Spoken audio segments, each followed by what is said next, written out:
चलिए हम लोग Ind AS 16 property plant and equipment पे कुछ सम्स बनाते हैं. On 1st January 2021, an entity purchased an item of equipment for rupees 6 lakh, including 50,000 refundable purchase taxes. Refundable duty property plant and equipment का part नहीं होता. 5,50,000 property plant and equipment बनेगा out of your payment of 6 lakh. 50,000 will be recorded as a separate asset called refundable duties. The purchase price was funded by raising a loan of rupees 6,05,000. In addition, the entity has to pay rupees 5,000 for raising the fees to the bank. ये जो loan raising fees वगैरह होता है ये loan के carrying amount को ही बदल देता है और फिर effective interest rate method use करके लोन का अकाउंटिंग करना पड़ता है इंडेस में. तो इसका असेट से कोई कनेक्शन नहीं है, लेकिन हाँ अगर असेट फंडेड रहेगा लोन से और असेट क्वालिफाइंग नेचर का रहेगा तो जो इंटरेस्ट कॉस्ट निकलेगा इफेक्टिव इंटरेस्ट मेथड से वो interest cost of the asset में पार्ट बनेगा. ये 5,000 रुपया लोन के अमाउंट से एडजस्ट किया जाता है. The loan is secured against the equipment. Fine. अभी तक 5,50,000 is the cost of your asset. In January 2021, the entity incurred a cost of 20,000 in transporting the equipment to entity's site. Yes. And 1 lakh on installing the equipment of the site. Yes. At the end of the equipment's 10-year useful life, the entity is required to dismantle the equipment and restore the building housing the equipment. The present value of the cost of dismantling the equipment and restoring the building is estimated to be 1 lakh. Yes, ये चारों, ये तीनों और वो 5,50,000 cost of the asset का part बनेगा. PV में ही निकाल करके दे दिया तो हमारा काम हो गया. In January 2021, the entity's engineer incurred the following cost in modifying the equipment so it can produce the product manufactured by the entity. Material 55, labor 65, depreciation and of plant and equipment used to perform the modification. Perfect है. ये सब में मैंने टिक लगा दिया. ये सब cost of the asset का पार्ट बनेगा. ये अगर मिला दें तो 1,35,000 हुआ. एक साथ जोड़ के भी लिख सकते हो. In January 2021, the entity's production staff was trained in how to operate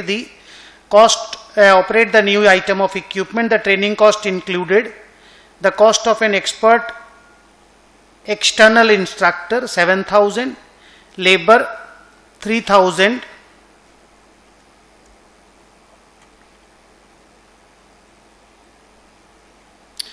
ये जो ट्रेनिंग कॉस्ट वगैरह लगता है आप जानते हो कि staff training cost of the asset का पार्ट नहीं बनता because it has not been incurred to bring the asset to the location and condition to prepare the asset या to get the asset ready to work in the manner as intended by the management.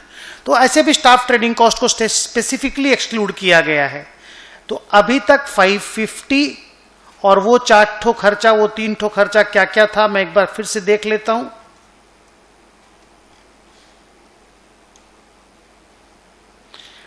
20,000, 1 lakh और वो 135.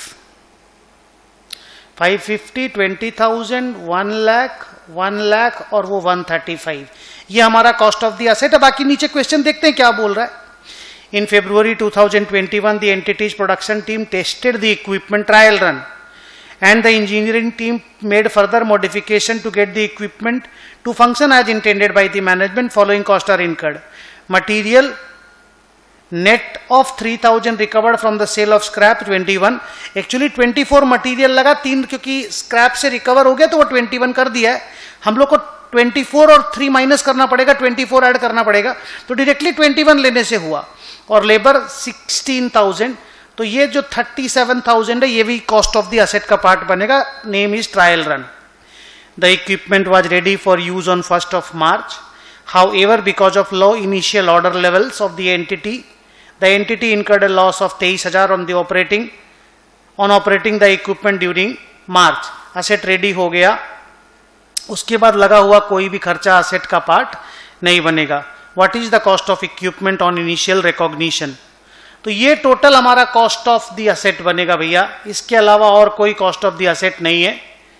और इसको add कर लेते हैं और note में लिख लेंगे 550, 20, 100, 100, 135, 37, 942 will be my cost of the asset.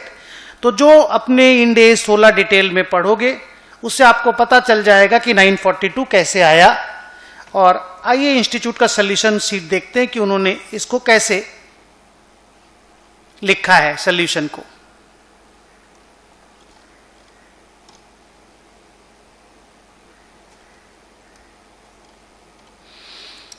एक एक आइटम का नाम बताया है और फिर रीजन बताया, फिर सामने ऐड लेस किया है। परचेज प्राइस ऐड होता है 6 लाख का परचेज प्राइस, 50,000 का रिफंडेबल टैक्स, 550 हम डिस्कस कर ही दिए थे। लोन रेजिंग फीस लोन के अगेंस्ट में एडजस्ट होता है। Transportation cost directly attributable expenditure, installation directly attributable expenditure, decommissioning liability add किया जाता है और साथ में असेट के साथ भी ऐड करते हैं और लाइबिलिटी का प्रोविजन भी बनाया जाता है। Preparation cost 135 ready. Training cost को असेट का पार्ट नहीं बनाया गया।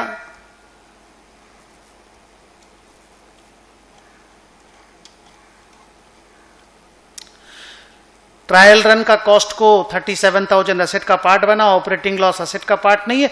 और बोरोइंग कॉस्ट क्योंकि असेट 2 महीना में रेडी हो गया तो ब्याज निकालने का, हालांकि इंटरेस्ट का रेट वेट भी दिया हुआ नहीं था, इफेक्टिव इंटरेस्ट रेट वगैरह कैलकुलेट करने का जरूरत भी नहीं था क्योंकि असेट क्वालिफाइंग असेट था ही नहीं, 2 महीना में असेट रेडी हो गया था।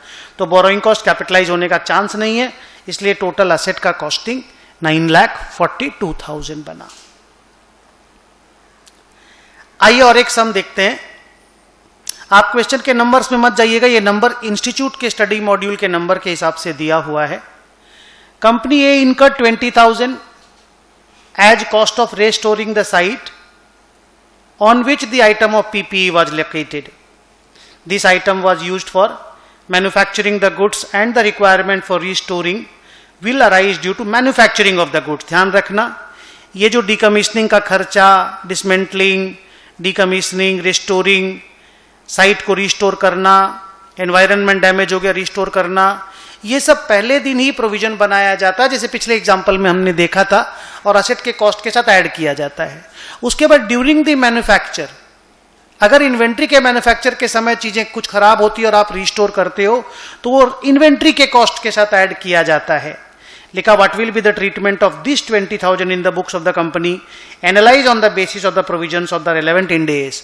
तो इंड AS 16 और इंड AS 2 का रेफरेंस देना है। इंड AS 16 के हिसाब से अगर ये असेट को डिसमेंटल करने के बाद अगर रिस्टोर करने का खर्चा होता है एनवायरनमेंट वगैरह का या साइट को रिस्टोर करने का, तब तो असेट का पार्ट बन जाता। और मैन्युफैक्चरिंग प्रोसेस में अगर कुछ डैमेज होता है और उस पर रिस्टोरेशन लगता है तो इन्वेंट्री का पार्ट बनता है, तो ये इन्वेंट्री के कॉस्ट का पार्ट बनेगा। अब जितने मार्क्स का क्वेश्चन रहेगा बच्चों उसके हिसाब से आपको पैराग्राफ बिल्ड करना पड़ेगा। आइए मैं ICAI ने जो आंसर्स लिखे हैं मैं उसको आपके सामने रीड करता हूं। अपना आंसर है प्रॉपर्टी प्लांट एंड इक्विपमेंट का पार्ट ये नहीं बनेगा क्योंकि ये डीकमीशनिंग एक्सपेंस या डीकमीशनिंग लाइबिलिटी नहीं है। इन्वेंट्री का पार्ट बनेगा क्योंकि ये इन्वेंट्री मैन्युफैक्चरिंग से रिलेटेड एक्सपेंस है। आगे इंस्टीट्यूट लिखता है कि एज पर Ind AS 16, Ind AS 16 states that cost of an item of PPE comprises initial estimate of the cost of dismantling and removing the item and restoring the site in which it is located. The obligation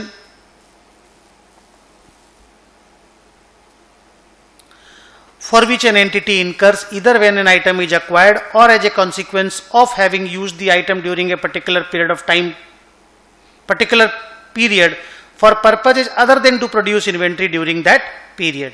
ये बोलना चाहता है कि inventory manufacturing के लिए अगर लगा तो इन्वेंट्री में ऐड हो जाएगा, otherwise property plant and equipment का हिस्सा बनेगा। आगे फर्दर इंड AS 16, ये पैरा आप लोग नंबर नहीं लिख पाओगे क्योंकि हम लोग कभी भी पैराग्राफ के हिसाब से पढ़ते ही नहीं है और पॉसिबल भी नहीं है पैराग्राफ वाइज याद करना, तो आप इंड AS 16 स्टेट्स दैट करके लिखोगे। States that an entity applies in AS 2 for the cost of the obligation for dismantling, removing, restoring the site on which the item is located that are incurred during a particular period as a consequence of having used the item to produce inventories during that period. तो दोनों का reference दे दिया। Asset से related खर्चा है तो मैं asset में ऐड करूंगा, इन्वेंट्री से रिलेटेड है तो इन्वेंट्री में। The obligation for cost accounted for in accordance with Ind AS 2 or Ind AS 16 are recognized and measured in accordance with Ind AS 13 provisions, contingent liabilities and contingent asset। decommissioning liability का जो provision है वो Ind AS 37 में लिखा हुआ है, तो उसका भी रेफरेंस दे दिया। Ind AS 16 clarifies that decommissioning cost that meet the recognition criteria under Ind AS 37 for a provision are added to the cost of the item of property, plant and equipment if such costs are not incurred through the assets used to produce inventory। main paragraph 18 fills the gap by clarifying where such costs are incurred through the assets used to produce inventory, they are to be added to the cost of inventory। where the obligation to restore the asset arises due to the use of the asset to produce inventory but not due to the asset's installation, construction or acquisition, the cost will be added to the cost of inventory। same para different words में restate कर दिया। based on the above provisions and discussion, cost of restoring the site of 20,000 incurred during the period of production and as a consequence of having used them to produce inventories during the period should be added to the cost of inventory। हम लोग पहले line में ही बोल दिए थे। however later the inventories are measured at cost or NRV whichever is lower as per Ind AS 2, no requirement to write this, वो तो normal बात है। इन्वेंट्री हमेशा ही कॉस्ट और एनआरवी whichever is lower पे मेजर होगा। हम लोगों को 20,000 के रिस्टोरेशन के खर्चा के बारे में बात किया था और साफ बोला था ये during the process of manufacturing हमें रिक्वायरमेंट हुई है रिस्टोरिंग द साइट की, तो इन्वेंट्री के कॉस्ट में ऐड करेंगे। आइए अगला क्वेश्चन देखते हैं। Company X built a new plant that was brought into use on 1 April 2021। The cost to construct the plant was 1.5 crore. The estimated useful life is 20 years। Company uses cost model। 3 data बहुत relevant data. आगे the initial carrying amount of the plant included an amount of rupees 10 lakh for decommissioning which was determined using a discounting rate of 10%। on 31st March 2022 company X remeasures the provision for decommissioning to 13 lakhs। ये changes in the decommissioning liability पे question है। अगर cost model पे asset value हो रही है तो decommissioning liability में जितना भी चेंज आएगा वो हम लोग असेट के कैरिंग अमाउंट में ऐड कर देंगे या लेस कर देंगे। आगे provide necessary journal entries at the end of 31st March 2022। एक ही साल का अकाउंटिंग है, 1 अप्रैल 21 से लेके 31st March 22 का अकाउंटिंग है for recording of depreciation and decommissioning provision. तो वो इस 2 चीज के लिए पूछा है। आप उसके पहले दिमाग में ये सेट करके रखो कि हमारी बुक्स में ऑलरेडी एक असेट 1.5 करोड़ में लिखा हुआ है और ऑलरेडी एक डीकमिशनिंग लायबिलिटी 10 लाख रुपीज में, तो इसको मैं 150 लाख कर देता हूं। असेट 150 लाख में लिखी हुई है और डीकमिशनिंग लायबिलिटी 10 लाख में लिखा हुआ है। कैश पेमेंट 140 लाख हुआ होगा। जर्नल एंट्री हुआ होगा property plant and equipment account debit 150, to bank 140, to provision for decommissioning, फिर से बोलता हूं, property plant and equipment debit 150, to bank 140, to provision for decommissioning liability 10। इसका जर्नल मांगा नहीं है हमसे, इसके बाद का जर्नल मांगा है। तो सबसे पहले हम लोग डेप्रीसिएशन प्रोवाइड करते हैं। 150 लाख का असेट है, 20 इयर्स का लाइफ है। 150 को 20 से डिवाइड करेंगे, 7.5 लाख का डेप्रीसिएशन है। जर्नल एंट्री आया depreciation account debit to provision for depreciation 7.5 lakh. Easy. आगे डीकमिशनिंग लायबिलिटी के इंटरेस्ट का एंट्री होगा, interest account debit to decommissioning liability या provision for decommissioning liability. 10 lakh का 10% 1 लाख रुपीज। अब आपका देखो बैलेंस शीट में डीकमिशनिंग लायबिलिटी आ गया 11 लाख। 10 + 1, 10 पहले से था, ये रहा ऊपर में देखो 10 था बुक्स में और 1 हमने ऐड कर दिया 11। अब हमने इसको रीमेजर किया तो 13 लाख आया। अगर कभी भी लगता है डीकमिशनिंग एक्सपेंस में चेंजेस होता है तो उसको रीमेजरमेंट करके रिकैलकुलेट किया जाता है और उसके चेंजेस को असेट के साथ ऐड करते हैं।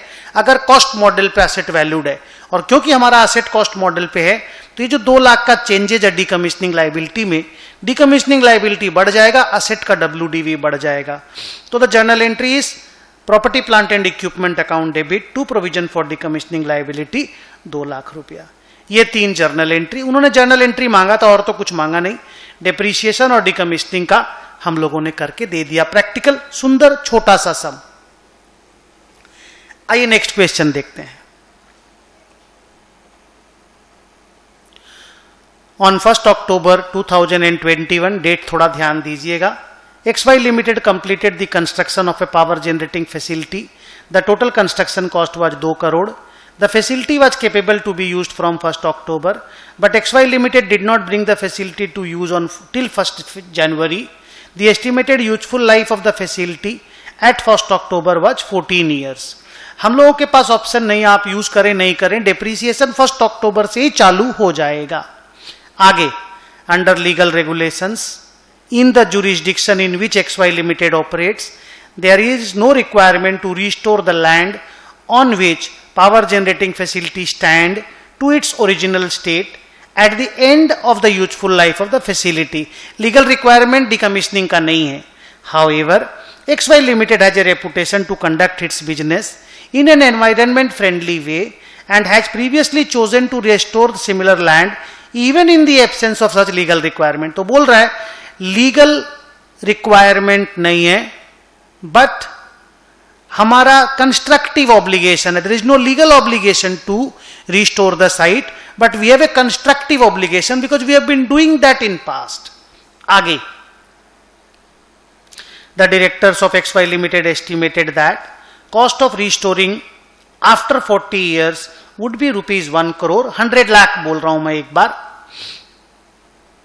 A relevant annual discounting rate is 5%. 5% के हिसाब से 40 साल का PV फैक्टर इज 0.142. तो अगर 100 लाख को 0.142 से हम मल्टीप्लाई करेंगे, 100 लाख इंटू 0.142 इज 14,20,000. तो ये हमारा डीकमीशनिंग लायबिलिटी का प्रोविजन बनेगा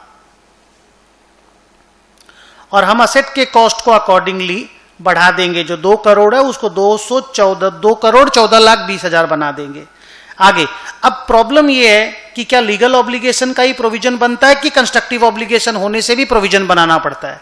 इसके लिए इंड AS 37 साफ साफ बोला है कि लीगल ऑब्लिगेशन होना जरूरी नहीं है.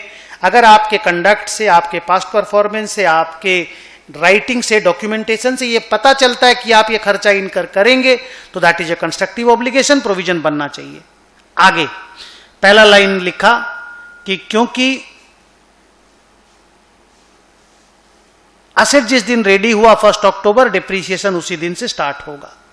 सेकेंड लाइन में लिखा कि लीगल ऑब्लिगेशन नहीं है लेकिन कंस्ट्रक्टिव ऑब्लिगेशन है. थर्ड पैराग्राफ में लिखा अमाउंट ऑफ ऑब्लिगेशन 14,20,000. हम लोग डिस्कस कर चुके हैं सारा बात. फोर्थ पैरा लिखा इसको प्रोविजन के रूप में लिखेंगे. फिफ्थ पैराग्राफ लिखा कि इसके आगे का अकाउंटिंग क्या होगा. तो हम लोगों का पहला अकाउंटिंग, अगर आप सॉल्यूशन शीट में जर्नल एंट्री लिख दोगे तो property plant and equipment account debit 214.2 lakh, to bank 200 lakh और to provision for decommissioning liability 14.2 lakh. अब अगला हम लोगों से क्या क्या मांगा है मैं एक बार देख लेना चाहता हूं क्वेश्चन में. उन्होंने मांगा explain and show how the above event will be reported in the financial statements 31 मार्च 2021. 31 मार्च तो 2022 होना चाहिए. ये एक साल बाद का ही तो बात है, बिकॉज अक्टूबर में तो रेडी हुआ है, तो मार्च 2022 होना चाहिए. ठीक है, आगे बढ़ते हैं. इसको मैं 2 कर देता हूं. अब वो जो डीकमीशनिंग लायबिलिटी है उसमें इंटरेस्ट अकाउंटिंग होगा, तो इन्होंने इंटरेस्ट का कैलकुलेशन किया. इंटरेस्ट को अनवाइंडिंग ऑफ डिस्काउंट भी बोलते हैं. तो इंटरेस्ट का कैलकुलेशन हुआ 14,20,000 इंटू 5% इंटू 6/12. जर्नल एंट्री होगा interest account debit to provision for decommissioning liability. तो डीकमीशनिंग लायबिलिटी का क्लोजिंग बैलेंस 1420 प्लस 35,500 हो जाएगा, जो कि टोटल में 14,55,400 500 हो जाएगा। इसको तो जर्नल एंट्री बना करके लिख देने से ज्यादा अच्छा रहेगा, जैसा इंस्टीट्यूट ने लिखा वर्ड बाय वर्ड, इससे बेटर है जर्नल बना करके सजा देना, मैं दिखा दूंगा तुमको। फिर बोला असेट का वैल्यू 2,14,20,000 हो गया। इसका 6 महीना का depreciation 2,14,20,000 into 1/40 into 6/12 that is depreciation. Depreciation PL में चला जाएगा, इंटरेस्ट पीएल में चला जाएगा। असेट का WDV 2,14,20,000 माइनस 267,750, ये हमारे बैलेंस शीट में पीपीई में लिखा रहेगा। और प्रोविजन फॉर डिकमिशनिंग लायबिलिटी, ये लॉन्ग टर्म प्रोविजन में हम लोगों को लिखना पड़ेगा। तो सोल्यूशन यहां पे खत्म होता है। तो सारा चीज उन्होंने डिटेल में लिख दिया। आप इस सॉल्यूशन को इस तरह से भी प्रेजेंट कर सकते हो कि भाई the answer is framed in the form of journal entries. आप पहले लिखे property plant and equipment account debit to, सब कुछ वही है जो इन्होंने लिखा है, बस हम लोगों का नरेट करने का तरीका ऐसा है, to provision for decommissioning liability. ये पहला एंट्री हो गया। दूसरा एंट्री में आप इसका डिप्रीसिएशन मारोगे, depreciation account debit to provision for depreciation, जो कितना आया था हम लोगों का, मैं एक बार यहां से देख लेता हूं बच्चों, 267,750, ये एंट्री मार दिए।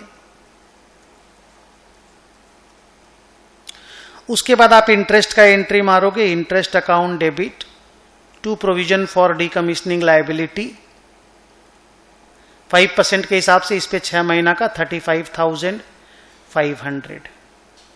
फिर पीएल में इन दोनों को भेज दोगे, डिप्रीसिएशन को भी इंटरेस्ट को भी, P&L account debit to depreciation to interest, to depreciation 267,750 to interest 35,500।